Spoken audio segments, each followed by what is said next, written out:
See Upstreamedia live talk. 3 people watching it. I think is that me, you, and Wayne. Hey Wayne, how you doing? Is Wayne frozen? I don't see anyone. Oh right, yeah, because I've got you in the preview at the moment, so I can see that Wayne kind of came in and went back out, kind of thing. We are going live. Let me just go to Facebook here. Warning streams can't be rated to allow them recommended. Just wait for Wayne to come back in. So how you doing, Martin? All right? Man, everything good. Yeah. They So out there. I didn't read. What you were saying about Wayne came in and disconnected. Sending you a reply. Wayne's connected. Wayne's the Instagram thing. He's probably got 2 or 3 things going on over there. Ah. Damon. Come on in, man. We go in. We can think again. In charge.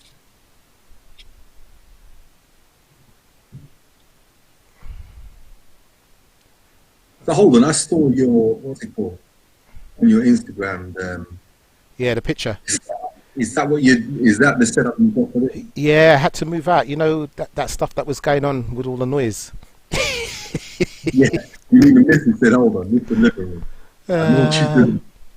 Yeah, yeah, that'll be happening to me tomorrow. yeah. And also, I had some audio problems.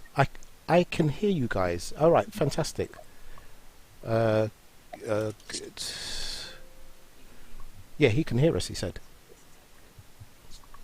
it's good that he can hear us. Okay. Yeah, no, of course he can because he's in the call, but I've just hasn't got his camera. Hold on a minute. Let me just mute this microphone for a second.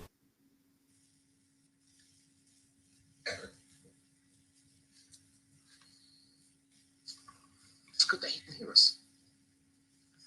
Okay. Yeah, no, of course he can. 'Cause he's in the call, but I've just hasn't got his camera. I can't hear Wayne, apart from on this YouTube channel. Just mute this microphone for a second.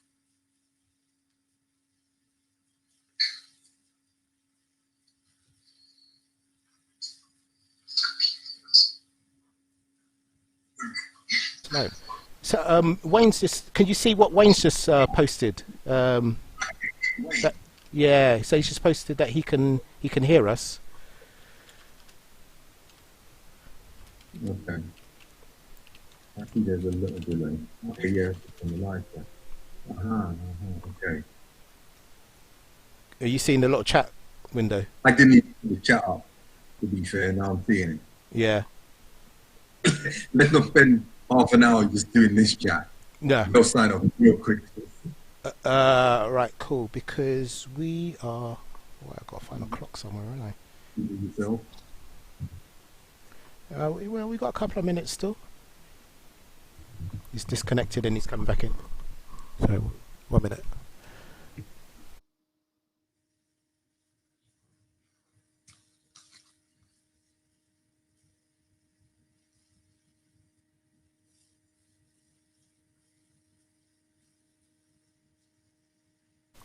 Hi, Wayne. Wayne's a little bit. 4 people watching for someone else. Might be What do you say, Martin? nothing. I said I'm looking on your YouTube channel as well. Yeah. So you just have to keep the volume down if you're on the. Yeah, and yeah, so it doesn't impact on your network and stuff. So I'm on one Wi-Fi. So yeah, it's live on Facebook and YouTube, but Wayne's Wayne is logged in again.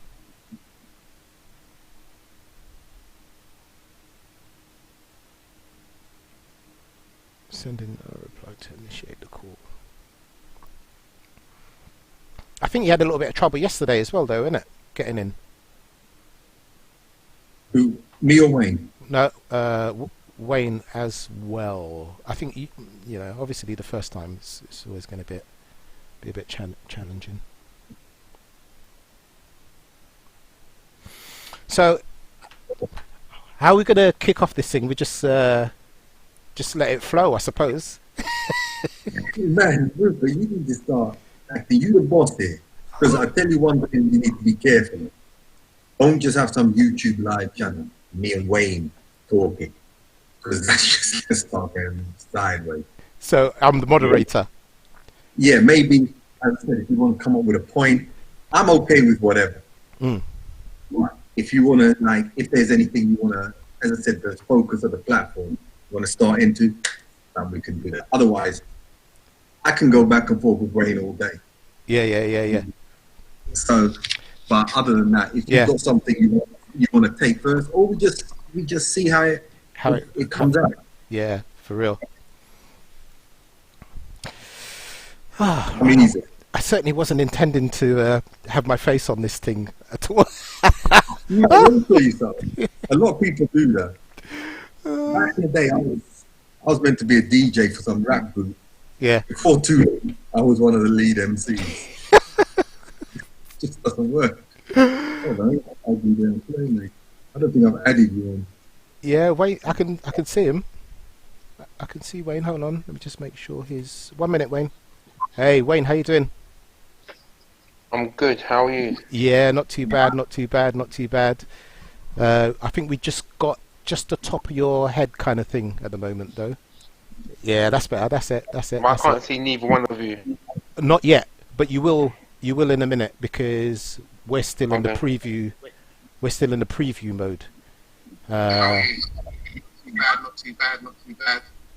I think we just got just the top of your head kind of thing at the moment, though. So, Wayne, it sounds like you've got YouTube or Facebook on. You'll have to turn the volume right down on that because I'm hearing myself come back. Speaking now because I haven't got nothing on. Okay. Got nothing with volume on. I think that was me. I can hear Wayne now. Oh, right, okay. Yeah, definitely we have to keep all the, as I said. Oh, why don't we just do an hour of this? This will be the shortest podcast in history. Oh, but not a podcast. This is live. This is actually live. Yeah. Okay. That technical in the details. All right.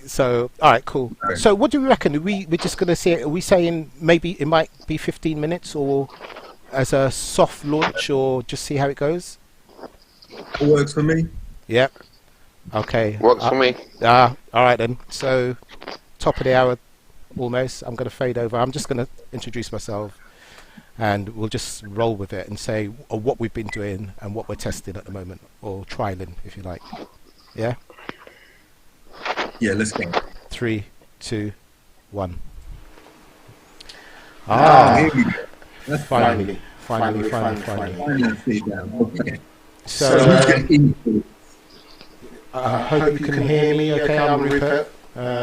Set up Upstreamedia platform about 2-3 years ago, and due to the whole virus situation, we have Martin Playmaker and Wayne, who's joined us to do a soft launch and just have a little chat for about 10-15 minutes. You got a little feedback on your mic, by the way. You can feedback. Like it sounds, I don't know, on mic, it sounds a little bit like. Okay, so I'm gonna mute my microphone. Feedback as well. I'm going to mute my microphone, and I'm going to hand over to you guys while I have a little chat and see how that goes. Is that better?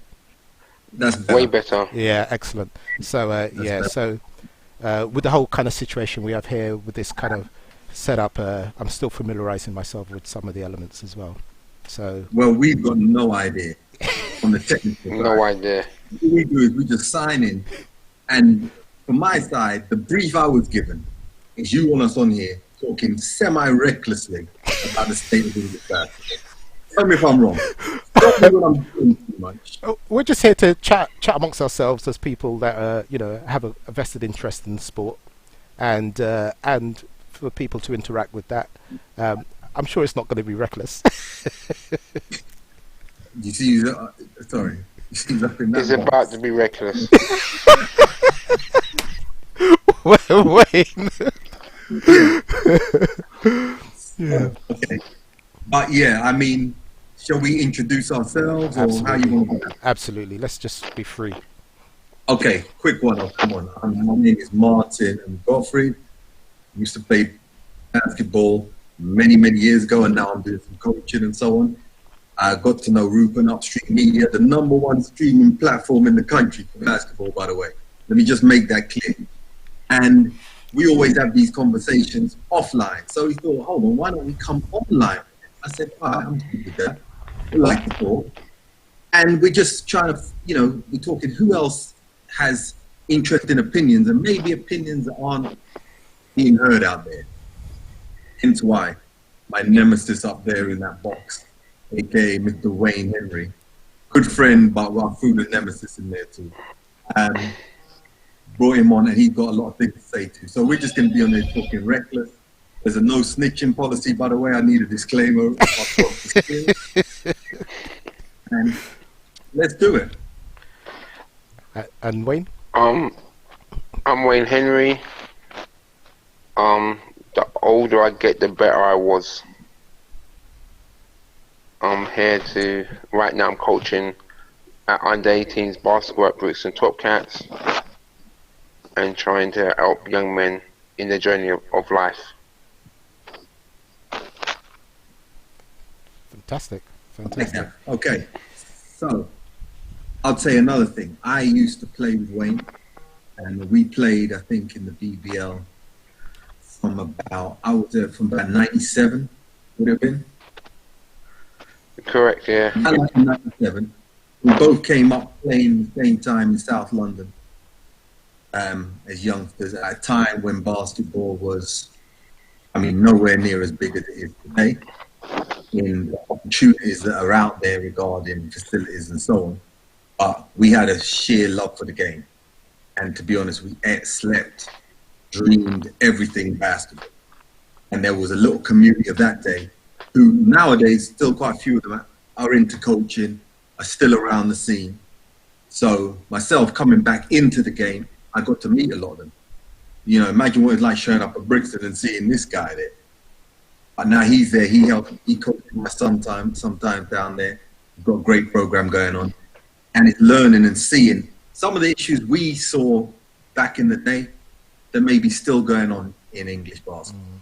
And, figuring out what's the best way we can help the players we're coaching and, other guys who maybe were like us. I think myself, I see when I was growing up, what are the things I could have used? What was the help I maybe could have had? What were the challenges I faced? And how now can I make that easier on another group coming through, my son being one of them, and the boys I coach, and anybody. So I think that's why this could be valuable. And I think guys. I think when we came up, Martin, it was never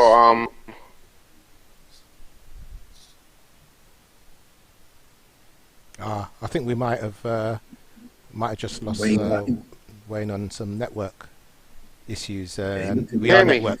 We can hear you. We can, yeah.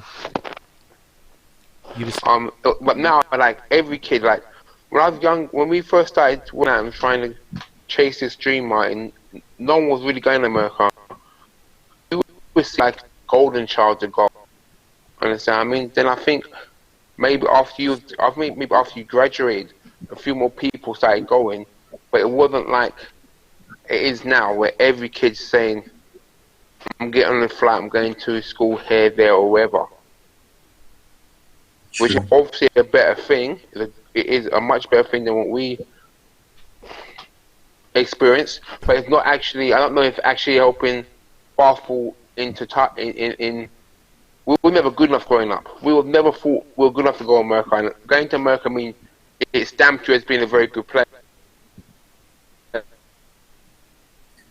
I guess so, but I mean, I think the thing is, this nowadays, it's a lot more visual. So you know what's going on, you understand, and players have a better exposure. So the days we went to camp, I mean, I was trying to figure out the other day how we even found out about some of these camps. Because it would have been in like the back of the basketball newsletter that came out, or whatever that basketball weekly or monthly thing was. And, you know, it's making phone calls, that type of thing. Where now it's a lot more available and the exposure's better. And to be honest, the kids, you know, we can say what we want, and everyone's going to say, yeah, back in my day it was the best, blah, blah, blah. Individually, talent-wise, as in pure Way skill, better. I think this day are way better. As in, Way better. you know, at 14, what kids are doing compared to our day. But I think, I mean, I don't know, I can't really say the hunger was the same. And maybe the, you know, those days, if basketball's an option, we're there. There's something basketball going on, guy will call, there's something going on here, we're there. There's no question asked. If it's a whole day, you're there. Nowadays, it's sort of like, I've seen this with some of them. Okay, we practice 3 times a week, that's when I do my basketball. And these same kids could be in school with a basketball net, and they ain't really shooting. You know, and I know from my visit to the States, from my journey there, if I hadn't been able to just be out and happy working out by myself, I wouldn't have made it. Because my first year, most of my time I just spent in the gym on my own. You know, there was nothing else, that was it. So that was like, all right. And part of going through my head was, I don't want to come back. I don't want to be one of them guys gone for 1 semester and I come back. I hated it initially, but I don't want to go 1 semester and I come back and, you know, I'm playing for some D1 team or something like that. So that was the stubbornness, but also the willingness to be in the gym on my own, just with the basketball, that made me happy.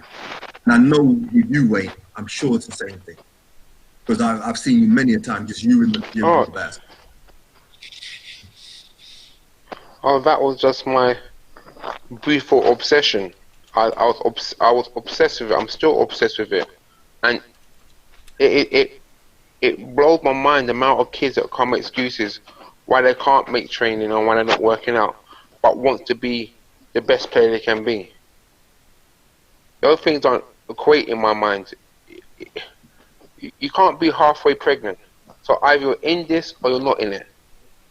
You can't be telling me you want to be great and then when I ask you why can't I miss a session, my toenail hurt me or some other generic excuse comes up. But that's the culture we're in, because as long as they can get a mixtape out there and they can get a couple of likes, they're happy. My kids, particular mixtapes galore out there. After every weekend, we have a double header. They have a good game, a couple of dunks, couple of threes. I always told them, where's the lowlights? I see the highlights, but I don't see you throwing the ball out of bounds 20 times. Missing the defensive assignments every other play down. Yeah, the culture is, though, you want to be... on. We should start making those mixtapes. We should start making the low lights. Each of my players got a low light mixtape I'm putting out there throughout the summer to remind them what I had to go through throughout the season. I kind of agree with that as well, because you know, having done you know, a highlights tape quite a few years ago, like for Darrell, you know, I kind of got to understand a bit more of the game through doing that, and it wasn't so much about, you know, like dunks, because he couldn't dunk at the time anyway, and he was a point guard. It was about like good passing, good defense, and I'm kind of seeing that with my youngest at the moment, where he's not doing spectacular stuff, but you can see the energy for what he's doing, you know. And for me, that's you know, that's more valuable than, you know, the typical highlight tapes that we see out these days. But you know what? One more thing to explain one thing I also find now, and I don't know how you know, you said earlier about either you're in this or you're not kind of thing. And I think with these kids, part of it is I think they have a lot more pressure than we have as an expectation, because they kind of see themselves graded against other players. And how we would have dealt with that at 14, 15. We had it in our minds, but it wasn't like, you know, we heard about players up north. We only saw them once in a while, if that. So we know the guys who are local around us. So therefore, whatever keeps them motivated, because I think some of the pressure's on them. And I see some kids nowadays who are 12, 13, 14, 15. They're walking around here like pros. As in they're thinking, you know, that mindset that you have to have, like you've done something special and you're just trying to maintain something you have. When you have nothing, you know, really what has to stay is that love. You have to love this game. And I'll be honest, professionally playing, I stopped playing when I stopped loving the game. And that was, I don't think it was the fact that I stopped loving the game of basketball, because now going back to coaching, I understand what I love and I enjoy it a lot more. But at the time, it was like what I was actually thinking I'm doing there on the floor was I need to do X, Y, Z. I need to live up to this. I need to do that. I need to do this, blah, blah, blah.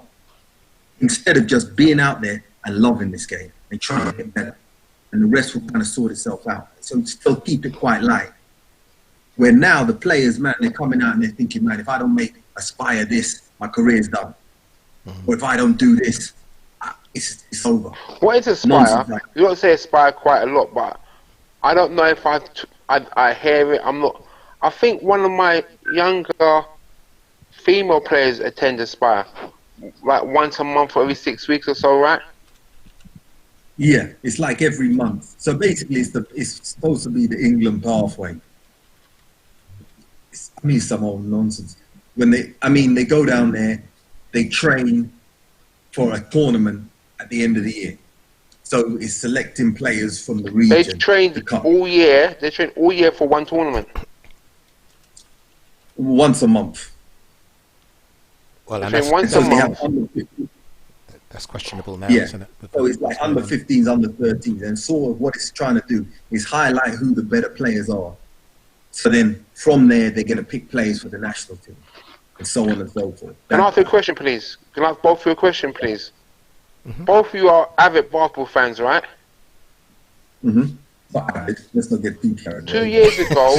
2 years ago, if Ja Morant or Zion Williamson walked to your front door and told me to play basketball, you wouldn't know who they were, right?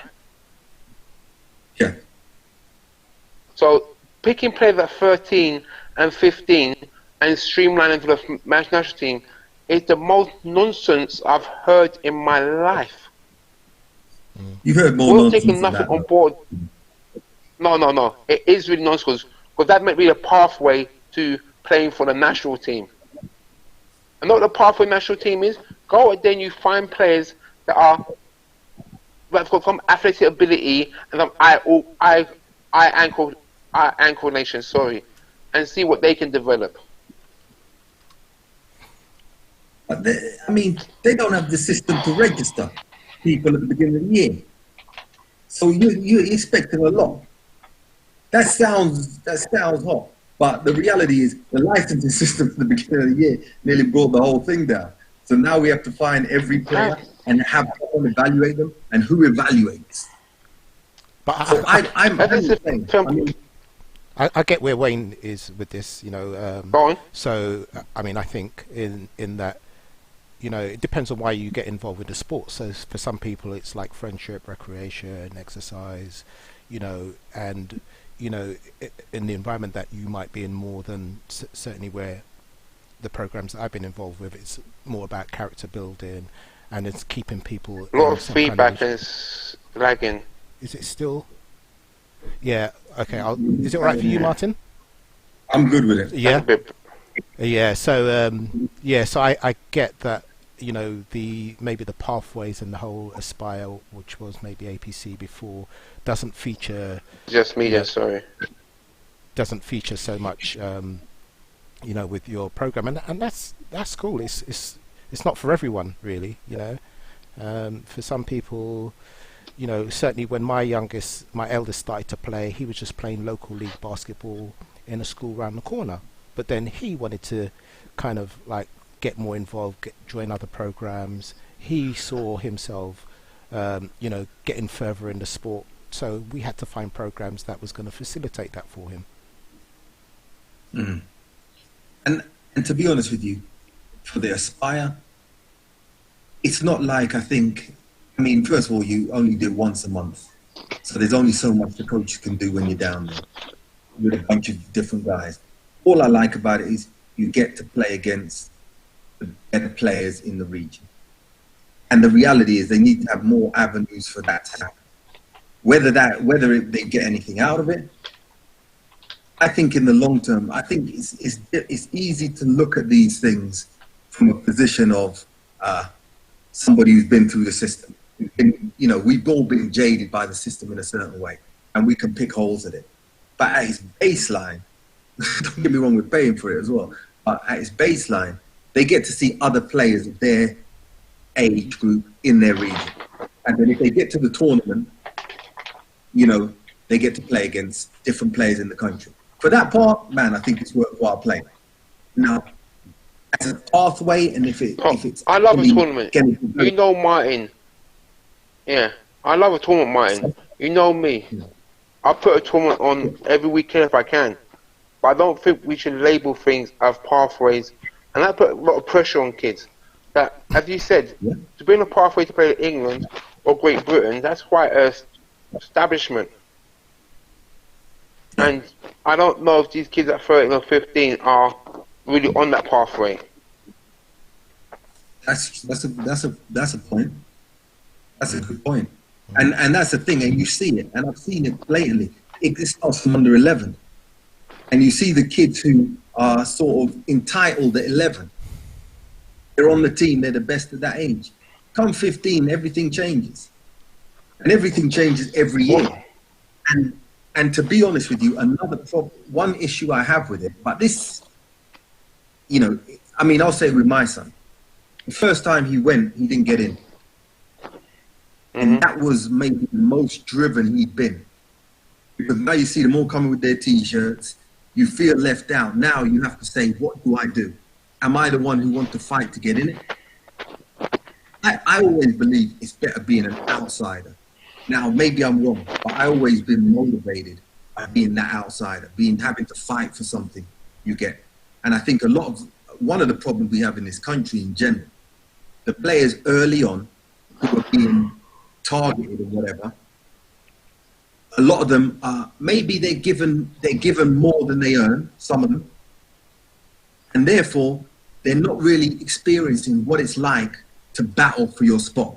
You go to America, no one knows you. They don't care. So you have to learn those. That's one of the skills I think. That's what I'm saying. Learning. Okay. So when we talk about America, like me and some of my cultural colleagues talk about it often. What translates to American basketball? A, athleticism, B, defense, and C, shooting, right? If you got two of those three, you'll be pretty okay.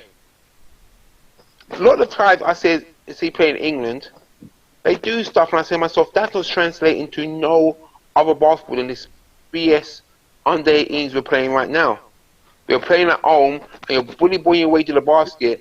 You might be a bit heavier, might be slightly taller, but being a 6'6" or 6'5" or 6'4" post player and being bolo, it ends your career at under 18s. I played a bunch of men from London that when I was playing with them, they were big bowler guys that's tearing up under 18s. 2 years later playing men's, they couldn't even get on a court. They established no ability. We've got to work on what translates. So what we were speaking about yesterday, how the national team's got to look, it's got to be super athletic, super skilled, tall basketball players. Or small guards are super athletic, but the skill level got to be super high. Yeah, but even the game knowledge and understanding how to play.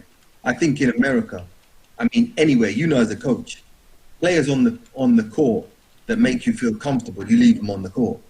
because they make the right decisions at the right time. And a lot of the athletic players are just made to do athletic moves. You catch it, you do something crazy athletic, but without thinking how this game, what is, there's nuances to this game. And you have to be put in position to make decisions at the right time. And I think that translates to being able to play wherever you go. Now, Wayne, I'll say this for you. You were a tall player. You weren't hyper athletic, but for 6'5", you're quick. You were skilled. You had great handle. But why was it at that age, there were players much more athletic than you? Let's say athletic-wise, maybe not height-wise and so on. Why were you, let's say, especially at Palace at first, what did you have they didn't have? And this is something missing big time in the league right now. One of the things, your main thing then, especially your first year at Palace, you could pass the basketball. You understood how to move the basketball, when to move the basketball. And that's totally lost. I think when I played basketball, I came to an era when I was a 6'4" big man and hated it. Hated it all my life. So everywhere I went except I played as a wing or guard. Yeah. So once Alton Bird saw me playing at the Y one day, and he said, "Listen, come to Palace, and you can be my new point guard." Sold me the dream. Sold me the dream completely. And I felt playing at Palace, I felt so much free actually playing. But it was nothing to do. Why done at Brixton was toughness, how to play D, how not to down suicides. I didn't actually know how to play, how to be a guard when I went to Palace. It was a nightmare. But the good thing was, the year Birds left, we brought in a bunch of young kids, and it was me, our captain at 22, or captain of the BBO team, and I could have learned, I had to play. And so I had to learn by my mistakes, and I learned, I had an enjoyable season, but I got to play and play through all my mistakes. And that's what all these kids need. And that's what I'm saying now, this is the problem with some of this setting. I don't know if it's a problem, but kids come, they're thinking, I want to play Prem. I want to do this. At this age, you have to play. If I was on a team, if my son was on a team, some Prem team, and he's the last guy on the bench, I'll put him on a regional team. Because you have to play. There's no point in sitting on the bench and winning the league at this age. Whatsoever. Because you learn it on the court. You can do everything you want, you learn it on the court. And that's why... Yeah. So I agree with that. And that's what they need to do. They need to also get the younger players in. You have to. So what I learned from this season myself was I played everyone and people improved, but it got to the stage where I wanted to sit people to win games, and I didn't have the courage to do so. Cause I thought I have to play you, understand me? And luckily, when we needed to win a game, the kids I had to play turned up and actually played well. So next year I'm gonna have two teams. I'm a CBO team and hopefully a national Prem team, and get people playing maybe 2 games a weekend. Whenever the season starts back, or if the season starts, because I want these kids being infused to say what I learned in practice. Because Rupert, my practice is half skill based. Yeah. We do half the stuff we do is work on individual stuff, shooting, working on game situations, and obviously we've got to do the running, this defense. All our plays, all defensive drills we do, and even our running are all playing situations. We don't actually, we only drill when we get blown out by 1 million points and we have to go back to square one. A lot of times the guys ask guys do you enjoy practice. They say they love it, but everything is game related or your game to improve an individual. I mean, that's so valuable, because certainly, those are the environments that I'm 100% familiar with from way back, whether it be the whole Kennington thing, or just local basketball. It's participation, enjoying it, learning a skill, having friendships, and competing at the same time. you know. So, you know, it's not for the now, it's for, you know, for forever. I mean, and people do drop off, like we were saying earlier, drop off, you know, quite young, 18, 19 years old, you know. Sometimes people fall out of love later, sometimes earlier, you know. It's tough. But I think But that's... to be honest with you, Rupert, since I've been back coaching, I've been probably Brixton, I only have one kid that dropped out from it that's really affected me. Because when you're coaching, you get these relationships with young people, and the way we do it, like where our kids get into college or find the ABL team or ABO team, we're really involved. And only one kid, the rest of the kids, even my 21-year-olds still turn up to sessions or work out together, because I think we call it a squad. We don't really call it a team. We call it a squad. And within the squad, we've got different generations, we've got different players, but they all go through the squad and they all are very much relatable to each other. The generation that's gone through now, and a lot of them are going off to America, only one kid dropped off. This generation I'm doing now, that's going to be last year of senior basketball, this will be interesting because they're different individuals. I don't know how much they're going to... One or two of them are uber talented. But the ones that aren't are letting people come in from the outside and overtake them. I wonder how long they will go. Some kids come to the sessions and actually fall in love with it. And every session I'm really working hard. And I say, and you can see them advancing quicker than a kid who says they want it and turns up when it's suitable. Understand what I mean? Yes. Or a lot of it to do with parent support. But I know one of my Bulgarian kids, his uncle's there, his uncle's on his case, his uncle's not baby him at all. Other people are telling me stuff that people are being supported probably by the parents are not experiencing, understand what I mean? Yeah. And I have a big thing, parent support is a massive thing. Huge. Massive. I've got some great parents. Actually, all my parents at my squad, I feel are great, but different levels of how they support the kids, that helps. I mean, it's tough, really, because I mean, you know, I strongly believe that if they can, they will, you know, and sometimes it's just circumstance for which makes it really, really challenging, you know. Yeah, it's true. I mean, I think, as you said, here, and now I'm kind of experiencing it, because the group of kids I first started coaching, they were about 13.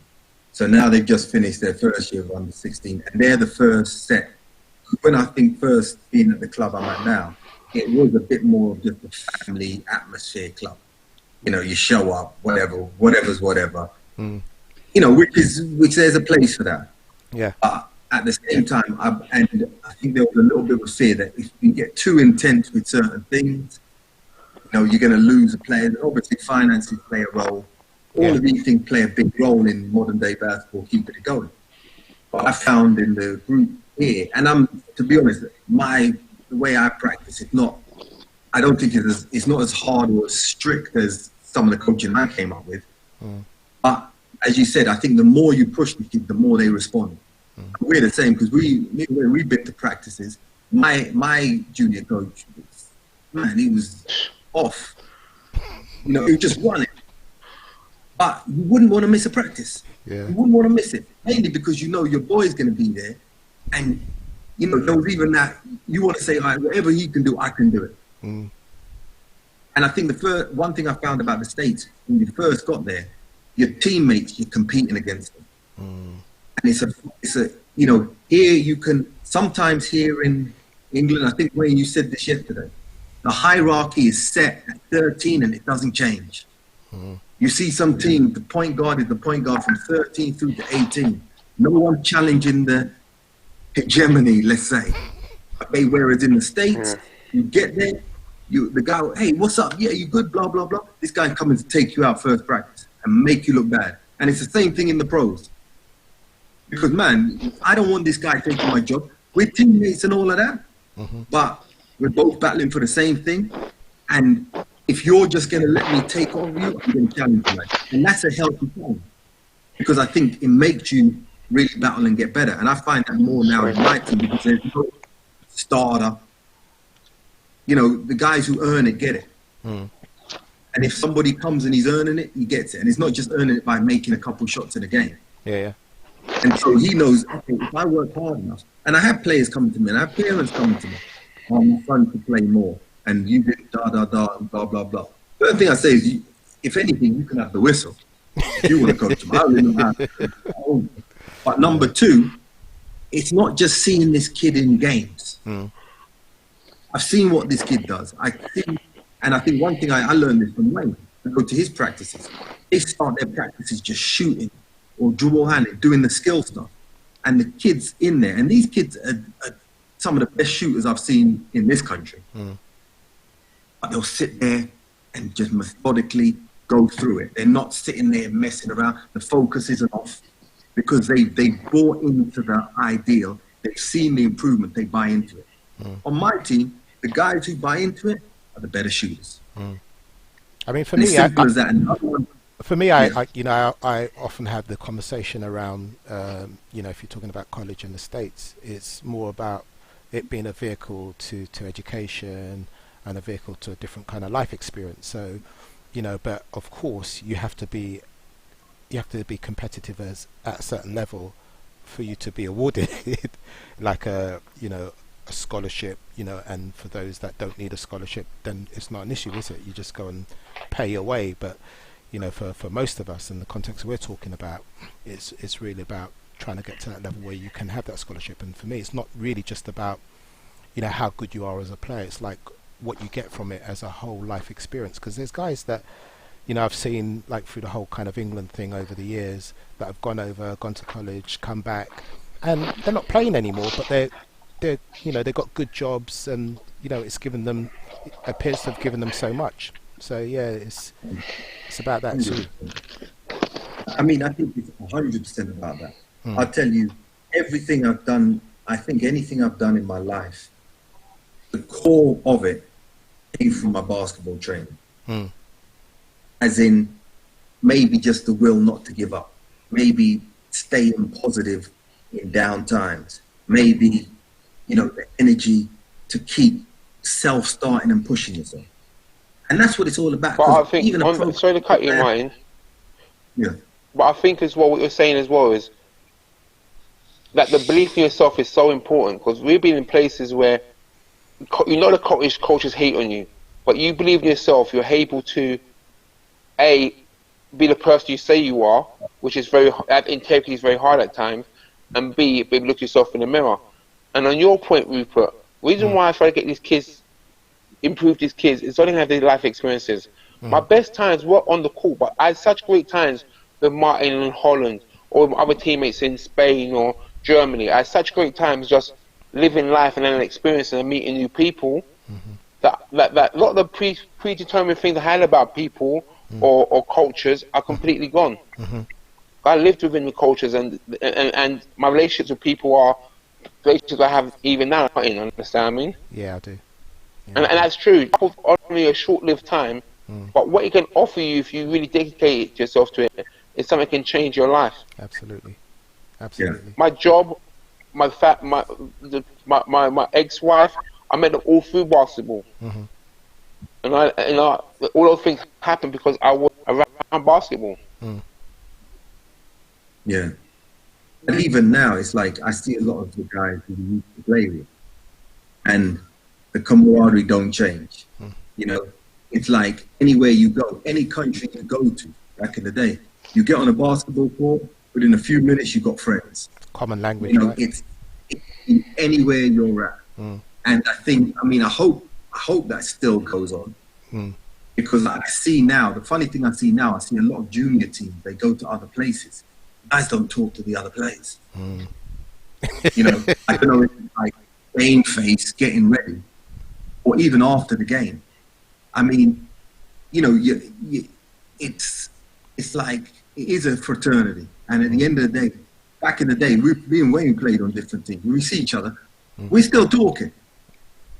I won't even go into the story that what happened. Unbelievable. First day. Listen, we're like 10 stories. No stories.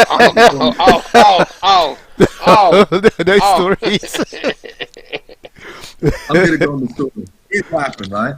So I've been kicked out my room now, by the way. I'm acting like I'm got rank here. I'm being regulated. Hold on. That's why I had to. That's why I had to set up.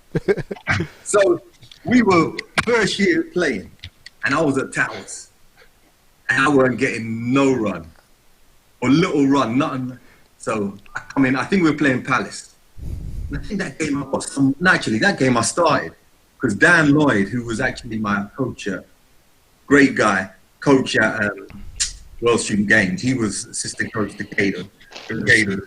So that time started. So I'm saying to Wayne, we're boys. So man, listen, we try to make sure that we get off this game. So you just go easy on me. I'll go easy on you. It's some stuff, but at the time I'm trying to live. Man, first play of the game, I did a drive, and this guy up there in that box in the corner blocked my shot and said, "Get that S out of here." You see, this is your boy. This is what I'm talking about. This is why England basketball don't follow guys like that. Shocking, babe. I thought, man, wait, you really treat me like that? Anyway, see with Martin, right? Rupert, you know Martin really well, right? And this guy here is got a way of making you, all the way back in there, making you believe things that weren't always true. He knows how to tell it. He's the biggest hype man in the world. You know how to tell it. He comes to me, yeah, Playboy, you're busting ass, you're doing really well. When I'm seeing Martin driving Land Rovers and on TV every week. Oh, there you go. Okay. See what we're dealing with here, yo. This is part of the crime. We're gonna have to do a part 2. Yeah, we should wrap up now. The rest of the stories can't be told. Statute of limitations is up. We'll snitch on the rest of the league. Right now. Okay, so we was going to talk for, I don't know, we said like a soft launch, we're going to have a conversation amongst ourselves. We were going to do it for 15 minutes, we said, didn't we? And I mean, see, time flies when you're enjoying yourselves. And that's the case today, but yeah, we we'll definitely talk offline today, when we finish, and we have to reconvene, Sounds good, man. Agreed? Sounds good. You could I don't see enough of you always. Cool. But we have had some. We have had some chat. responses. So I think if we keep it going, more frequently and maybe extend what's happening, then we've got something. I mean, like we're all at home on the whole Corona thing.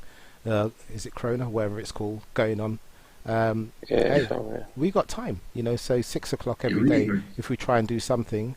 If we can extend it, we should do that, I'm down. Yeah? Tune in right here. All right. Okay then. Good night, Take everyone. care, people. Everyone, be safe out there. Don't be going out on the street just being reckless. Yeah, absolutely. You're going to start arresting people on the street and finding you. You people out there walking around. Isolate and stay safe. All right. See you then. All right, man. Bye-bye. See you later. Take care. Bye. Good night. Bye.